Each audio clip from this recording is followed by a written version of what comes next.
I was afraid to show my ignorance, so I didn't ask.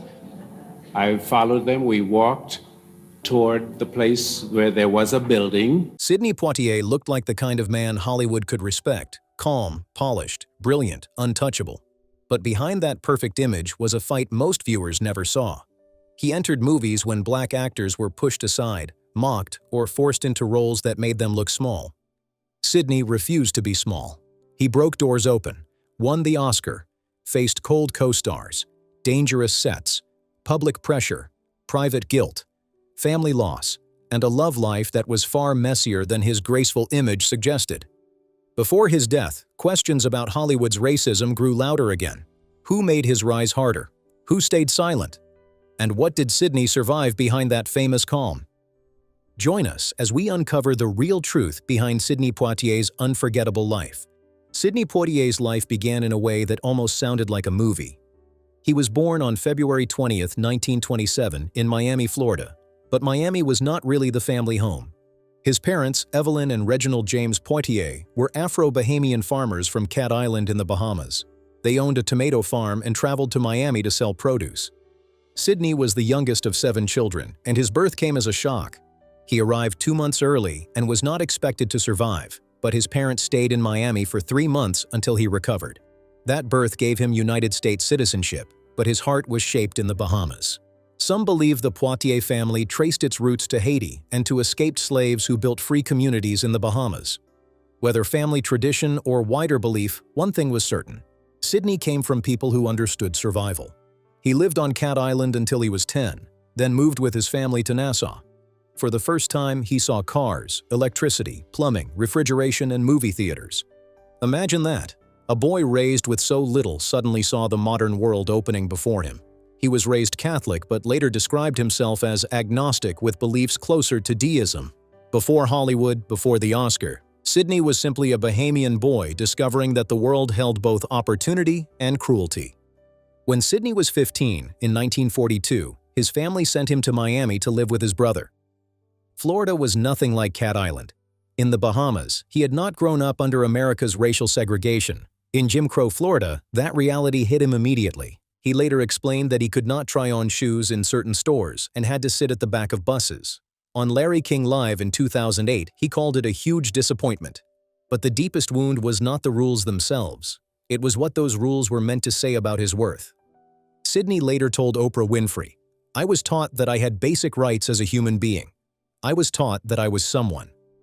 His family had little money, no electricity, and limited education, but they taught him dignity. That is why Florida was so difficult to accept. It demanded that he become less than the person his parents had raised him to be. At 16, he left for New York City with little money and a dream of acting. New York did not welcome Sidney with open arms. He worked as a dishwasher while trying to break into acting. His first audition for the American Negro Theater ended in rejection because he struggled to read the script. Most people would have given up. Sidney did not. An elderly Jewish waiter spent months helping him improve his reading by practicing with newspapers every night. That simple act of kindness changed his future. In November 1943, Sidney lied about his age and joined the Army. He was assigned to a Veterans Administration hospital in Northport, New York, where he worked with psychiatric patients. Disturbed by how patients were treated, he eventually pretended to have a mental illness himself. After admitting the truth to a psychiatrist, he received a discharge in December 1944. Back in New York, Sidney returned to dishwashing before earning another audition at the American Negro Theater. This time, he was accepted. The work remained difficult. Early audiences rejected him, and because many black performers were expected to sing, being tone-deaf became another obstacle. For 6 months, he focused on improving his acting and reducing his Bahamian accent, studying the speech of radio personality Norman Brokenshire. Slowly, the voice that once held him back became one of his greatest strengths. His second chance at the American Negro Theater changed everything. He landed a leading role in the Broadway production of Lysistrata. Although the show closed after only 4 days, it opened new doors. He earned an understudy role in Anna Lucasta and built friendships with rising black performers, including Harry Belafonte. As Sidney's career grew, politics created new challenges. In 1947, he became a founding member of the Committee for the Negro in the Arts. By the early 1950s, he served as vice chair, In 1952, he narrated a pageant by Alice Childress and Lorraine Hansberry for a Negro History Festival organized by the Harlem newspaper Freedom. Those connections linked him with artists such as Canada Lee and Paul Robeson. During the Red Scare, those relationships carried real risks. Black artists with suspected left-wing ties often faced government scrutiny, and Sidney's association with those circles affected his career for several years. He was even asked to sign a loyalty oath while being considered for Blackboard Jungle in 1955, but he refused. Long before debates about his public image, Sidney was already paying a price. Hollywood welcomed his talent, but it was often less comfortable with his independence. By late 1949, Sidney faced a major decision. He could continue leading roles on stage or accept an offer from Darryl F. Zanuck to star in No Way Out. He chose the film, and that decision transformed his career. Released in 1950, No Way Out cast Sidney as a doctor treating a white racist, played by Richard Widmark. Widmark later became his friend, but on screen, the tension was unmistakable. The film gave Sidney a role black actors rarely received at the time. He was not in the background, not the punchline, and not there simply to support someone else's story. He was intelligent, composed, and central. That alone changed how audiences saw him. In 1951, he traveled to South Africa with Canada Lee to star in Cry, The Beloved Country. Then came Blackboard Jungle in 1955, where he played Gregory W. Miller, followed by Goodbye, My Lady in 1956. Sidney later praised director William Wellman for his kindness and said that experience influenced the way he directed years later. But the industry truly took notice after Edge of the City in 1957. Sidney had become more than a working actor. He was creating a new kind of leading man. Hollywood still struggled to define him, but it could no longer ignore him. Soon, he would appear beside a major white star in a film that became part of movie history forever. In 1958, Sidney starred alongside Tony Curtis in The Defiant Ones, directed by Stanley Kramer. The story followed two escaped prisoners, one black and one white, chained together and forced to survive.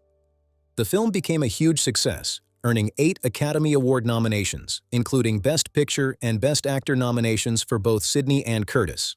Sidney became the first African-American actor nominated for Best Actor in a leading role. He also won the British Academy Film Award for Best Foreign Actor. In 1959, he returned to Broadway in A Raisin in the Sun with Ruby Dee. The play introduced many audiences to an honest portrayal of black family life and later became one of the most influential works in American theater. Sidney earned a Tony nomination before starring in the 1961 film adaptation. Around the same time, he appeared in Porgy and Bess with Dorothy Dandridge and Paris Blues with Paul Newman, Joanne Woodward, Louis Armstrong, and Diahann Carroll. Paris Blues explored racism by contrasting prejudice in America with the greater freedom black artists experienced in Paris. While Sidney's career reached new heights, his personal life was shaken by tragedy. In December 1961, his father died after a long illness. Just 2 weeks later, his brother died unexpectedly. Sidney was becoming a history-making star, but success could not protect him from heartbreak. As he dealt with those losses, Hollywood prepared to give him its highest honor. In 1963, Sidney starred in Lilies of the Field and made history by becoming the first African-American man to win the Academy Award for Best Actor in a leading role. To many people, it looked like a complete victory. Sidney saw something more complicated. He worried Hollywood would celebrate him while continuing to limit the kinds of roles it offered. That concern proved well-founded. After winning the Oscar, meaningful opportunities became harder to find, and many of the parts he received fit the same narrow image. He was often cast as calm, patient, honorable, and reassuring. Sidney understood the responsibility he carried. In an interview with Oprah, he explained that he had to make choices that would open doors for others who came after him. He refused roles built on offensive racial stereotypes. He even declined the lead role in a television production of Othello in 1966 because he carefully considered what every role represented. During this period, he also recorded Poitier Meets Plato, reading selections from Plato while appearing in The Bedford Incident, The Greatest Story Ever Told, and A Patch of Blue. But the biggest year of his career was still ahead. In 1967, Sidney became Hollywood's biggest box office star with 3 major hits: To Sir, with Love, In the Heat of the Night, and Guess Who's Coming to Dinner. Each film approached race differently. To Sir, with Love followed a teacher inspiring troubled students in London. In the Heat of the Night featured Virgil Tibbs, a Philadelphia detective investigating a murder in Mississippi, alongside a prejudiced local sheriff played by Rod Steiger. Guess Who's Coming to Dinner told the story of a black doctor engaged to a white woman whose parents, played by Katharine Hepburn and Spencer Tracy, struggled with the relationship. The timing made the film especially significant. Interracial marriage had only become legal across the United States a few months before its release. Even at the height of his success, Sidney faced criticism. Some believed his characters were too perfect, too controlled, and designed to make white audiences comfortable. Sidney understood those concerns. He wanted more complex roles, but he also recognized that he was carrying enormous expectations during a time when black leading men had almost no room for error. His success proved something undeniable. His name could sell movies, open doors, and change what Hollywood believed audiences would accept. One unforgettable moment came from In the Heat of the Night. Virgil Tibbs questions a wealthy plantation owner who becomes furious and slaps him. Originally, Sidney's character was expected to simply accept the blow. Sidney refused. He told the studio, "I'm going to slap him back." He insisted the film would never show his character standing silently after being struck. So Tibbs slapped him back. The moment became known as the slap heard around the world. Its importance reached far beyond one scene. For decades, black characters had often been portrayed through racist stereotypes or humiliating roles. Against that history, Sidney's response represented dignity and self-respect instead of submission. The risk was real. Sidney refused to film in much of the South unless certain conditions were met. When director Norman Jewison convinced him to shoot one important scene there, Sidney agreed. He later recalled sleeping with a gun under his pillow during 3 nights at a Holiday Inn because of safety concerns. The courage audiences saw on screen reflected very real fears off-screen. In 1964, Sidney and Harry Belafonte secretly traveled to Mississippi after the murders of civil rights workers Michael Schwerner, James Chaney, and Andrew Goodman. They carried financial support for the civil rights movement and were later chased by armed Klansmen after leaving the airport. Belafonte remembered Sidney joking afterward, "Don't ever call me again." Years later, Sidney reflected that he had lived in a society that denied his full humanity and showed little concern for his survival. He also said, "Racism is painful, and we have to be clear-eyed about it, not just victims of it." Sidney understood racism was not always someone shouting in his face. Sometimes it was the roles he was allowed to play, the rooms where he had to prove himself twice, and the pressure to look perfect before Hollywood would treat him as worthy. Some co-stars became friends. Some were part of tense stories. Some may have stood back while the system did its damage, but Sidney's biggest enemy was the system itself. Fame did not protect him. It only made the pressure harder to hide. By the late 1960s, Sidney Poitier was caught in a painful trap.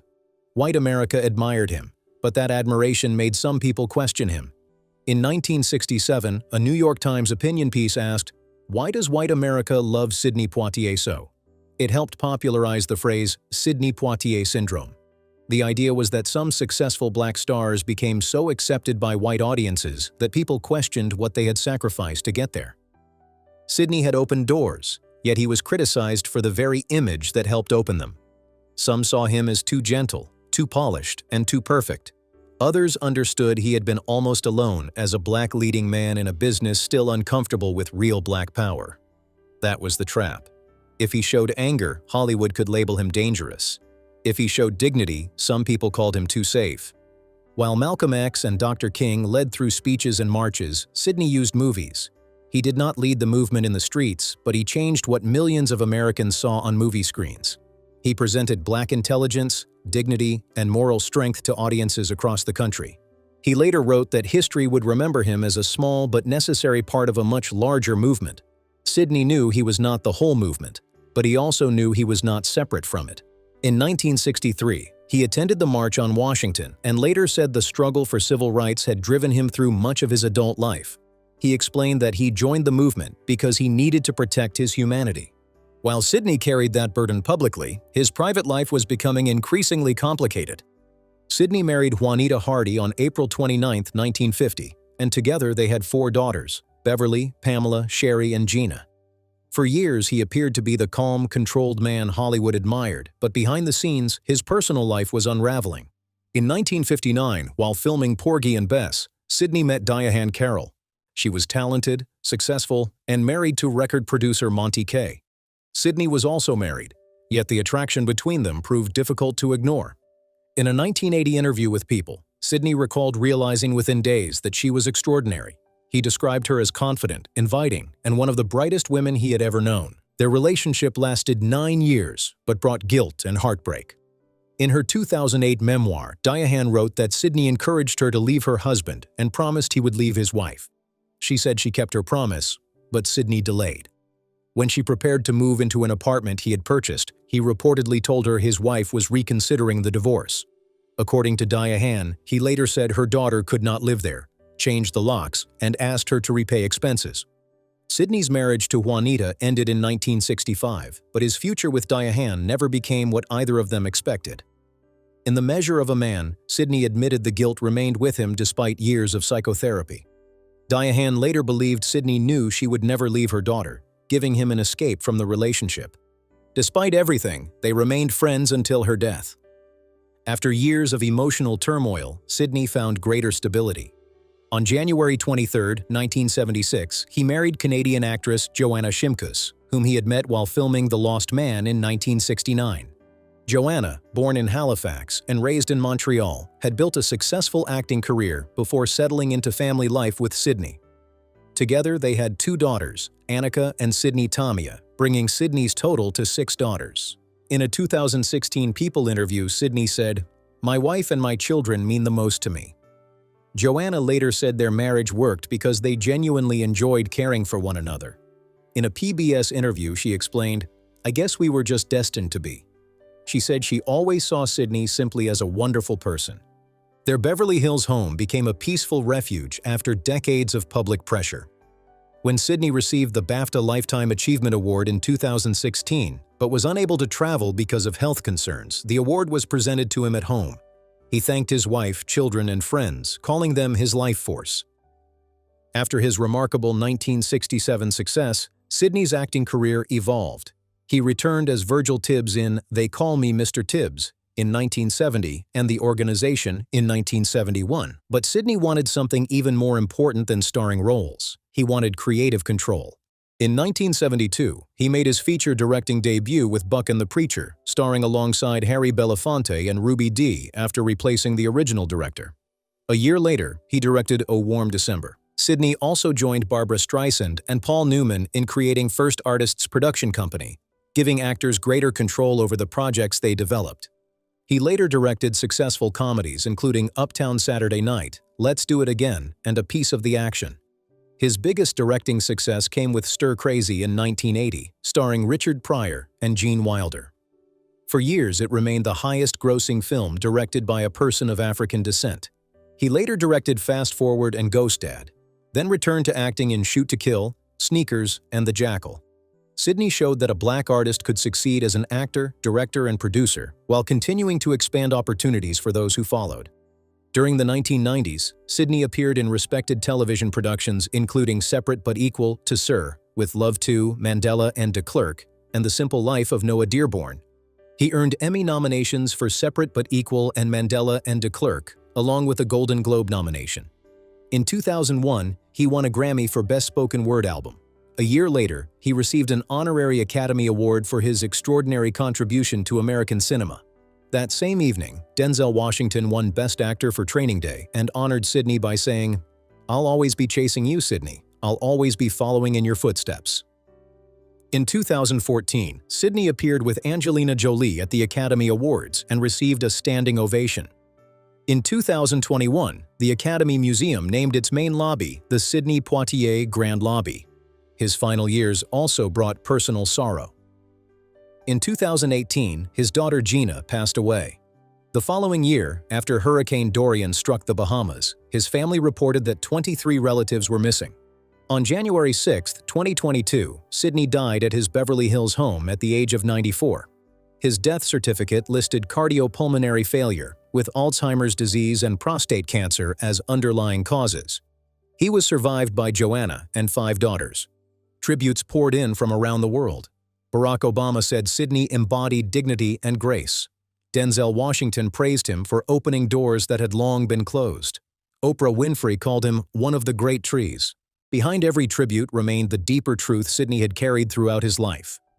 He survived a Hollywood that celebrated him publicly, challenged him privately, and still forced him to fight for the simple right to be seen as fully human.